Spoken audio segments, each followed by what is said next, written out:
آپ دوسرے معتفقین کے ساتھ مسجد میں تشریف فرما تھے۔ بخاری شریف میں روایت ہے کہ ازواج مطہرات رضی اللہ تعالی عنہن کو آپ علیہ السلام کے ساتھ کوئی کام تھا، ان میں سے 2 یا 3 یا 4 آپ کے پاس آئی اور کافی دیر تک آپ کے پاس بیٹھی رہیں، پھر باقی تو چلی گئی، لیکن حضرت صفیہ رضی اللہ عنہا بعد میں بھی کافی دیر تک بیٹھی رہیں، اور رات ایسی تھی کہ نہ پوری چاندنی تھی نہ پورا اندھیرا تھا۔ آپ علیہ السلام نے فرمایا، صفیہ میں دروازے کے پاس کھڑا ہوتا ہوں اور تم اپنے کمرے میں چلی جاؤ۔ ازواج مطہرات کے جو کمرے تھے، حجرے تھے، وہ مسجد نبوی کے ساتھ لائن میں بنائے گئے تھے، تو ان حجروں کے نام پر سورہ حجرات ہے، جو 26 پارے میں سورہ حجرات ہے، انہی حجروں کے نام پر ہے۔ بہرحال پہلا حجرہ تھا حضرت عائشہ رضی اللہ عنہا کا، دوسرا حضرت حفصہ رضی اللہ عنہا کا، اور تیسرا ام سلمہ رضی اللہ عنہا کا۔ اسی طرح باقی جو ہے نمبر وار تھے، ٹھیک ہے۔ تو آپ علیہ السلام نے فرمایا کہ میں یہاں کھڑا ہوتا ہوں، تم میری نگرانی میں اپنے حجرے میں چلی جاؤ۔ اتفاق کی بات ہے کہ 2 صحابی اسید ابن حضیر اور عبادہ ابن بشر رضی اللہ عنہما کہیں سے آ رہے تھے، یعنی انہوں نے کہیں دیکھا کہ ایک آدمی مسجد میں کھڑا ہے اور بیوی جا رہی ہے۔ آپ علیہ السلام نے ان کو آواز دی، من انتما، تم کون ہو؟ کہنے لگے عبادہ ابن بشر، اسید ابن حضیر۔ آپ نے فرمایا کہ تم نے یہ بیوی گزرتے ہوئے دیکھی ہے؟ کہنے لگے ہاں۔ آپ نے کہا، آپ نے یہ میری بیوی صفیہ تھی، میری بیوی یہ صفیہ تھی۔ کہنے لگے سبحان اللہ، اللہ تعالیٰ کی ذات پاک ہے، حضرت یہ کیا، ہمارے تصور میں بھی ایسی کوئی بات نہیں آ سکتی تھی۔ فرمایا کہ بے شک تمہارے ذہن صاف ہوں گے، مگر پوزیشن واضح کرنا میرا بھی فرض ہے۔ کیوں؟ ان الشیطان یجری من الانسان مجرى الدم، کہ جہاں تک بدن میں خون گردش کرتا ہے وہاں تک شیطان کا اثر ہوتا ہے۔ میں نے خیال کیا کہ کہیں شیطان تمہارے دلوں میں وسوسہ ڈال دے کہ کون بیوی تھی، کیا قصہ تھا، اس لیے میں نے تمہارے وہم کو دور کرنے کے لیے بتا دیا کہ یہ میری بیوی صفیہ تھی۔ یہ جو بدگمانیاں ہوتی ہے یہ بہت بری چیز ہے۔ امام بخاری رحمۃ اللہ علیہ نے اس حدیث کو جب نقل کیا تو اس کا ایک باب قائم کیا۔ باب کا عنوان تھا کہ اگر کسی بات یا کسی عمل سے کسی کو کوئی بدگمانی ہوتی ہے، امکان ہو تو اس کا فریضہ ہے کہ وہ بدگمانی کو دور کر دے۔ تو اللہ کے نبی صلی اللہ علیہ وسلم نے کہا کہ بھائی میرا مطلب یہ ہے کہ میں تمہارے ذہن سے اس بات کو کیا کرتا ہوں، یعنی صاف کرنا چاہتا ہوں۔ بہرحال تو یہاں پر یوسف علیہ السلام نے بھی چاہا کہ میں اپنے معاملے کو کلیئر کر دوں تاکہ ان کے ذہنوں میں جو بات ہے وہ کلیئر ہو جائے، اور لوگ جب میں جاؤں قوم میں تو قوم کو میرے بارے میں کوئی بدگمانی نہ ہو کہ ابھی تو قید میں تھا اور ابھی آ کر یہ دین کی تبلیغ کرنا شروع کر دیا۔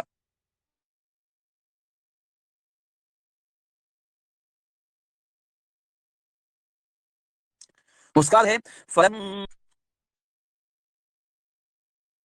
جی، اس کے بعد ہے وقال الملك ائتوني به فلما جاءه الرسول قال ارجع الى ربك فاسأله ما بال النسوة اللاتي قطعن ايديهن ان ربي بكيدهن عليم۔ کہا کہ جاؤ بادشاہ کے پاس لوٹ جاؤ۔ بادشاہ نے کہا لے کے آؤ اس کو۔ کہا جب وہ آیا قاصد تو کہا کہ نہیں، جاؤ تم بادشاہ کو بول دو کہ ان عورتوں کے بارے میں تحقیق کر لے جنہوں نے اپنے ہاتھ کاٹ لیے تھے۔ ان ربی بکیدہن علیم، ہمارا رب تو ان کے مکر و فریب کے بارے میں پہلے سے واقف ہے، تحقیق ہو جائے تاکہ معاملہ صاف ہو جائے۔ چنانچہ بادشاہ نے تحقیق کرنی شروع کی، اور تحقیق کیا تو معلوم چلا کہ ان عورتوں نے اقرار کیا کہ اس آدمی کے اندر، ان کے اندر ہم نے کوئی برائی نہیں دیکھی، یہ تو بالکل اللہ کے نیک بندے ہیں، اصل میں غلط تو ہم ہی تھے اور ہم ہی سے غلطی ہوئی ہے۔ اور اس طرح سے یوسف علیہ السلام کا معاملہ کلیئر ہوا. وہ آگے قرآن کریم میں آ رہا ہے قال ما خطبکن اذ راوتن یوسف، کہ بادشاہ نے ان سے پوچھا اور پوچھ کر پوری تحقیق کی، ان عورتوں نے اقرار کیا اپنے جرم کا اور یوسف علیہ السلام کی صفائی پیش کی. انشاءاللہ اگلے دن اس سبق کو پڑھا جائے گا. ٹھیک ہے.